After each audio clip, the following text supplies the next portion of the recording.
এক মহিলা প্রশ্ন করছে ডক্টর জাকির নায়েককে, আচ্ছা আপনি তো বললেন হিন্দু মুসলমান খ্রিস্টান বৌদ্ধ সব ভাই ভাই, তো সব যদি আমরা ভাই ভাই হই, আমি তো হিন্দু, ওই মহিলা বলছে আমি তো হিন্দু, তা আপনার মক্কা মদিনে আমরা যাইতে পারি না কেন? এটা কঠিন প্রশ্ন।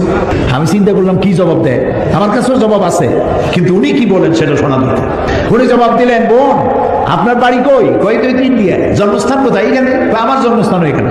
আচ্ছা বোন আপনি কি জানেন যে ইন্ডিয়ায় এমন এমন জায়গা আছে যেখানে এখানে জন্মগ্রহণ করার পরেও সে জায়গায় আপনি আর আমি যাইতে পারি না, এরকম জায়গার নাম জানেন?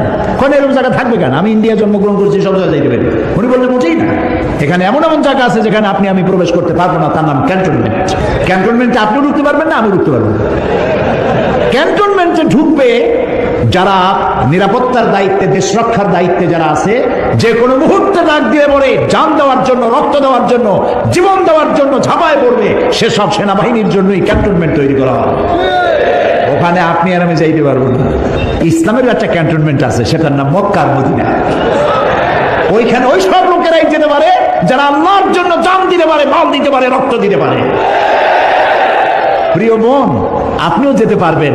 আপনার পাসপোর্টে একটা ভিসা লাগান, ভিসার নাম লা ইলাহা ইল্লাল্লাহ মুহাম্মাদুর রাসূলুল্লাহ। কালকে আপনি মক্কা মদিনা চলে যান।